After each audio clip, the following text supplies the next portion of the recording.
Se criou ao longo dos séculos, né, uma criação colonizadora, uma visão estereotipada do indígena. Né? Essa visão seria do que o indígena é aquele ser que vive numa sociedade parada, numa sociedade estática, uma sociedade que não evolui.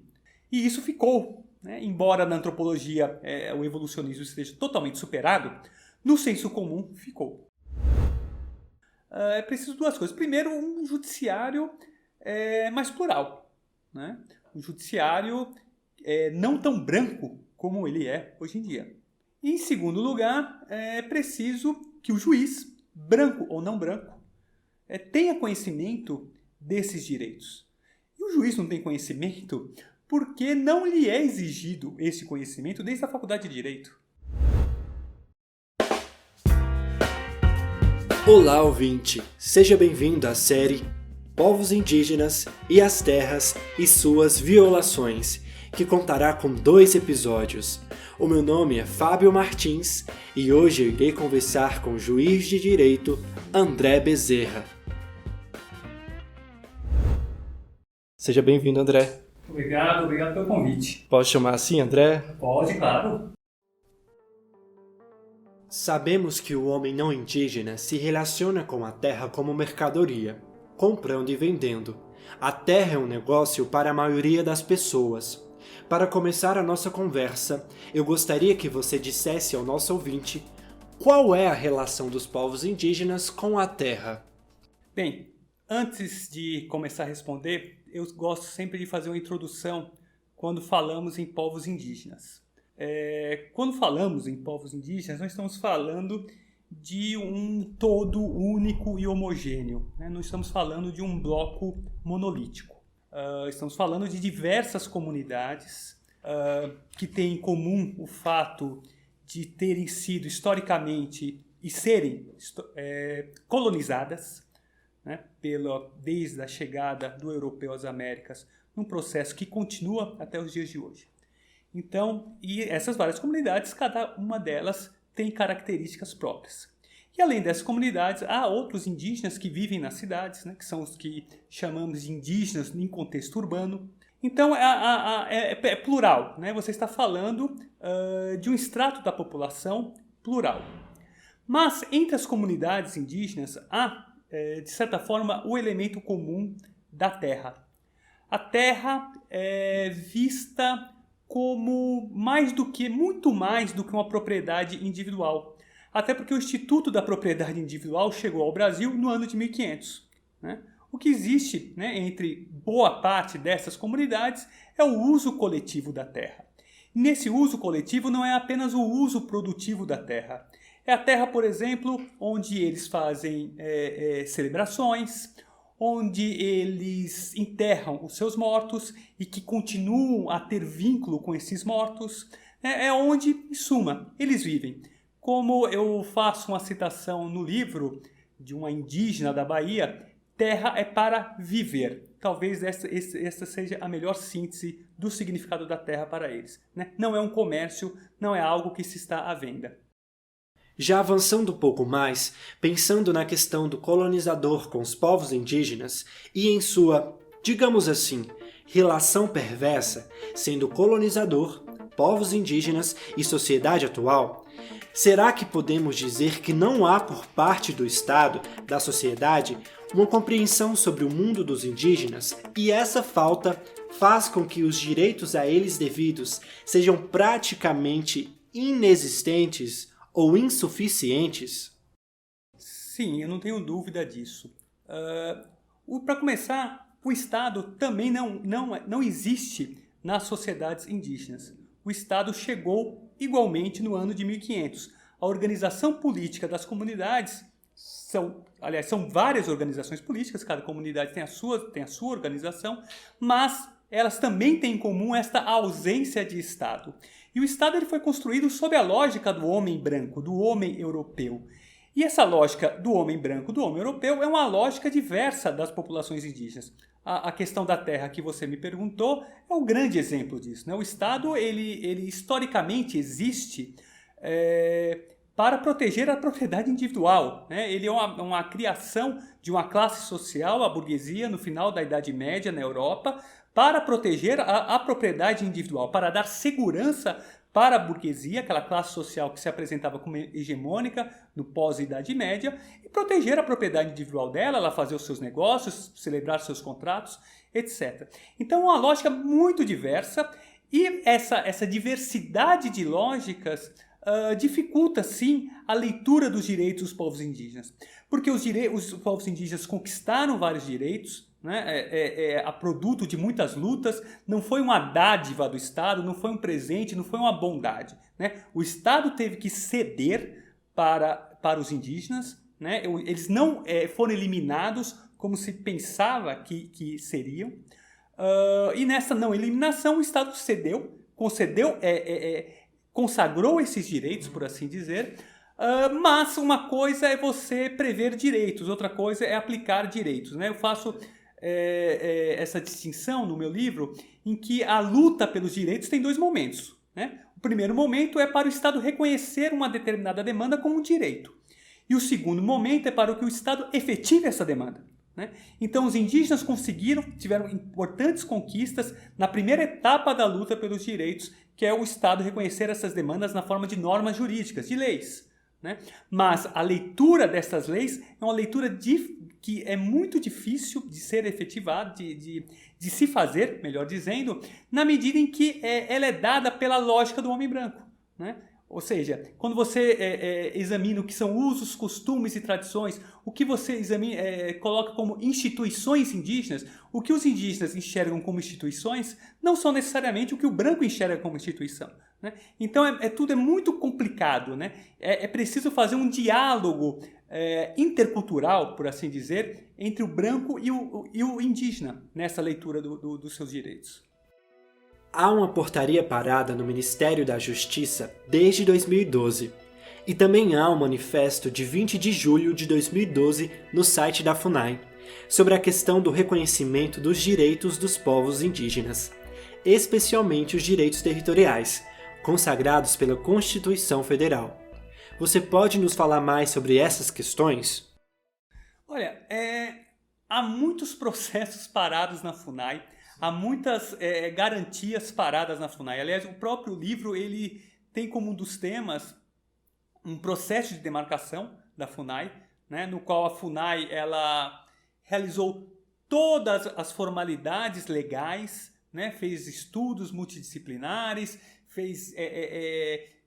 verificou o pedaço de um determinado pedaço de terra que seria ocupado tradicionalmente por uma dada comunidade indígena, e está parado. Então, o estar parado, infelizmente, é algo frequente dentro da FUNAI, né?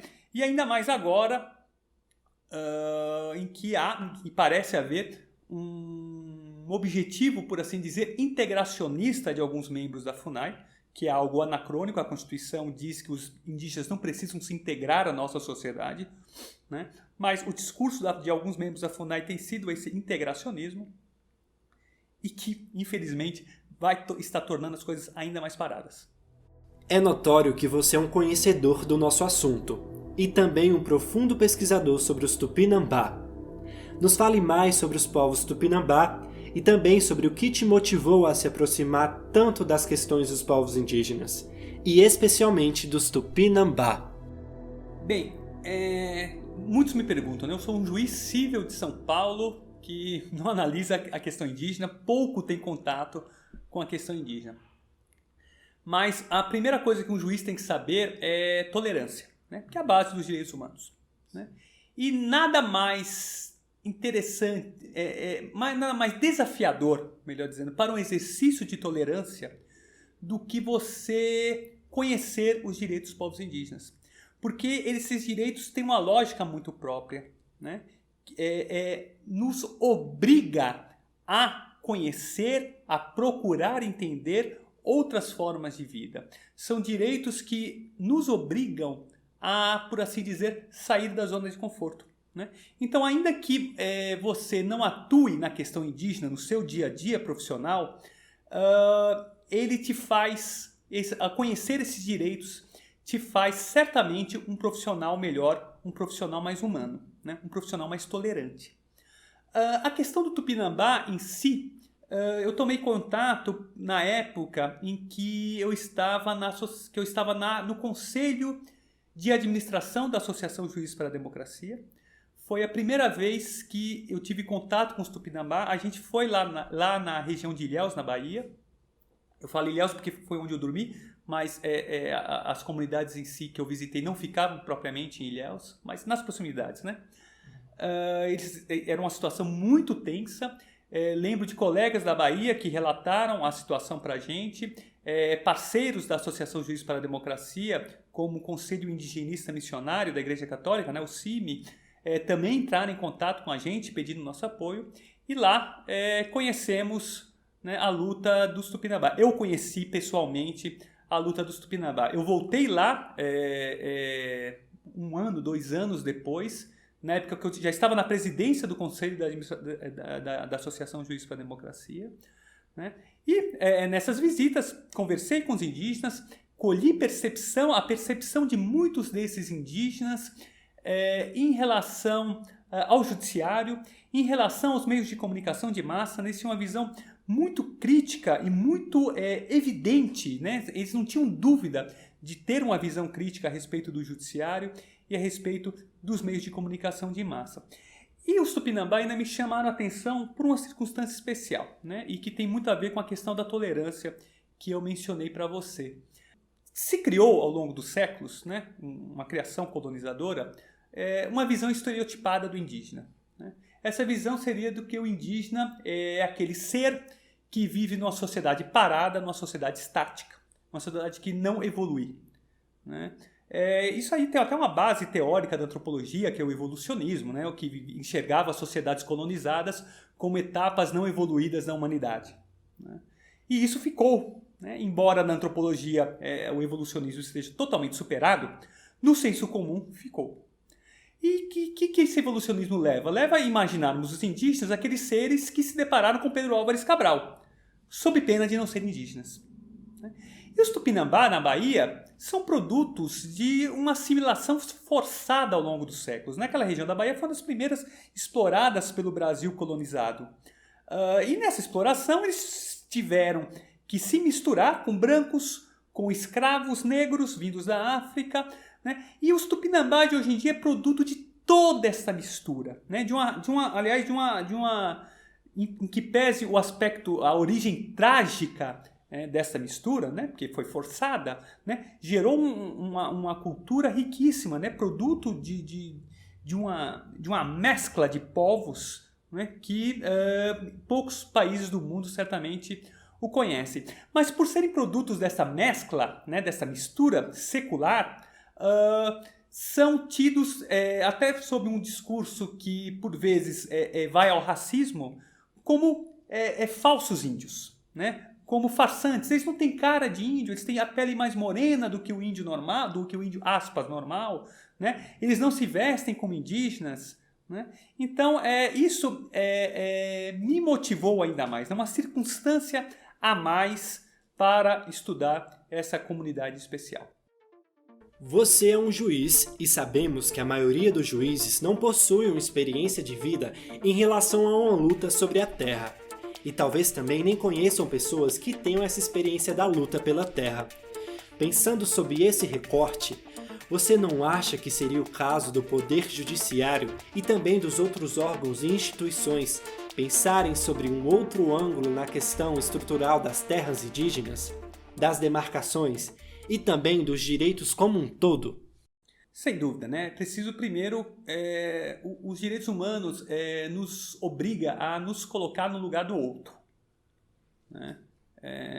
Porque é a base da tolerância, né? É a base da solidariedade. E é muito difícil você se colocar no lugar do outro se você não conhece o outro, né? Você não tem a menor ideia do que seja o outro. É muito difícil para um juiz saber o que é uma luta pela terra, separando essa luta pela terra da luta pela propriedade. Porque boa parte dos juízes brasileiros são juízes brancos, né?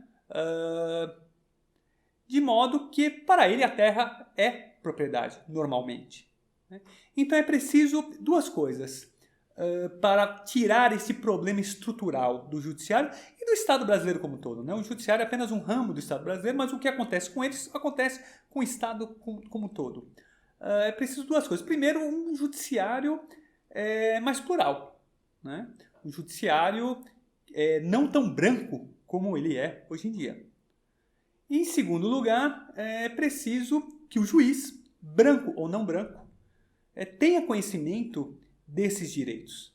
E o juiz não tem conhecimento porque não lhe é exigido esse conhecimento desde a faculdade de Direito, né? As faculdades pouco ensinam direitos como os direitos dos povos indígenas.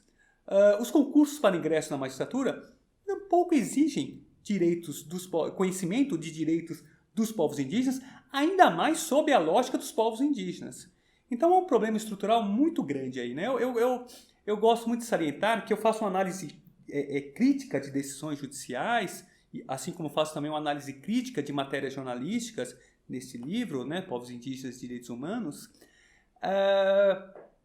mas não é uma crítica pessoal, não é uma crítica moral, né? Eu não estou falando que alguém está de má fé por aplicar ou não aplicar os direitos dos povos indígenas da maneira que eu acho, né, correta do ponto de vista jurídico, né? E do que eu acho correta mediante um estudo acadêmico, mediante um estudo científico, né? Não estou falando que há má fé, estou falando que é um problema estrutural muito sério, né, de dificuldade de compreensão da vida dos povos indígenas e, consequentemente, dos direitos dos povos indígenas.